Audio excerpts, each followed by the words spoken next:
we're back yet again with a couple of helpful tips that received from a couple of our viewers. So we hope this is useful for you. Do let us know again in the comments below on any other topic that you would like for us to cover.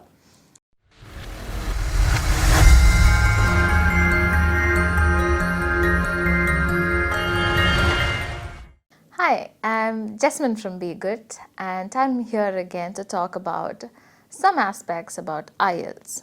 First of all, something that we must think about is what is IELTS? It is an international base or an international testing system of your English language for you to go to study, for you to, let's say, get a job abroad, and you know your required score. And there are basic aspects about whether to take academic or whether to take general training. Those are some subtle aspects where you might face a decision-making problem.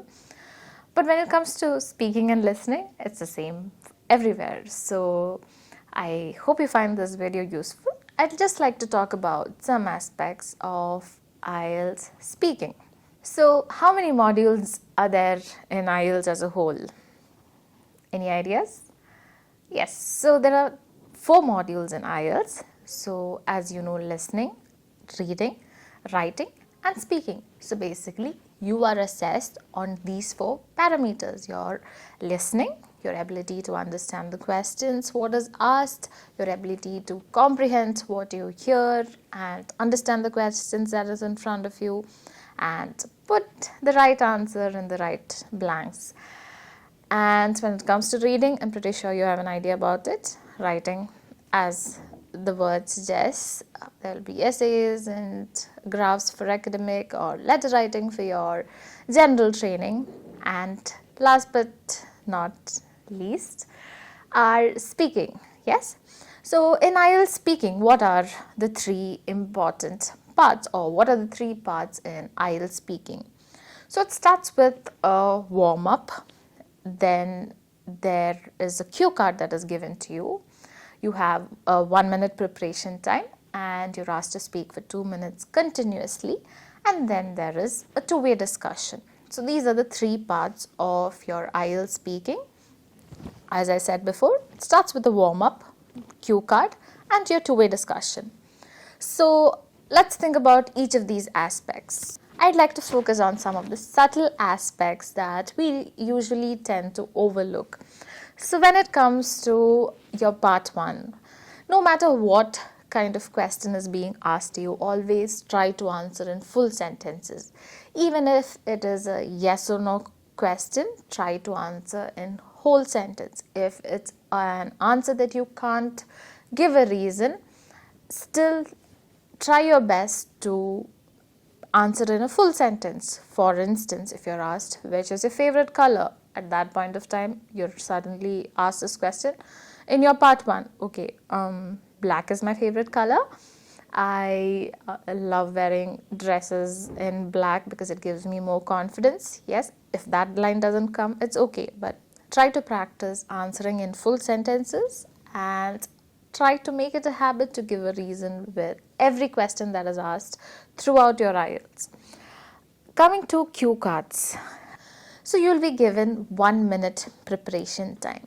So the important aspect that I would like to focus over here is about learning to manage your time efficiently. In that 1-minute time, it is very important that you learn to utilize this 1 minute efficiently. You can quickly take a look at the question, identify the keywords, identify the tense that you're supposed to speak in.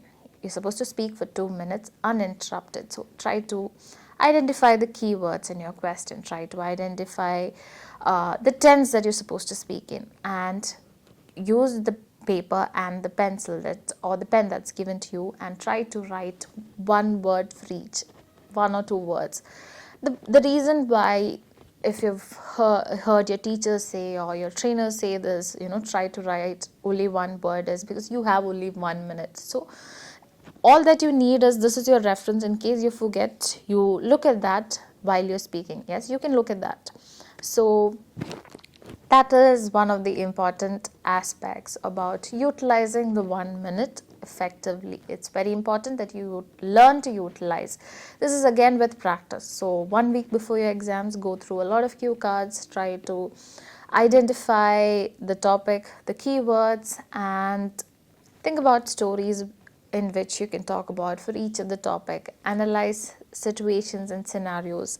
These are some of the ways you can develop some ideas and speak uninterrupted for 2 minutes. Coming to your two-way questions, it's always important to have a point of view. It's always important to have a point of view in case you're asked a question where you're asked for your point of view. It's very important that you learn to express what your point of view is, and it is always important to express your point of view and to make the examiner understand why you support this point of view or why you disagree with it. How can you do this? Yes. So develop ideas, brainstorm, think, reflect, analyze all the situations that's happening around you. Read more, listen more, always keep on learning. That's all from us for today. Do leave comments in the comment box below of any topic that you'd like for us to cover, or about this video if you found this helpful and useful. That's all from us today. Thank you.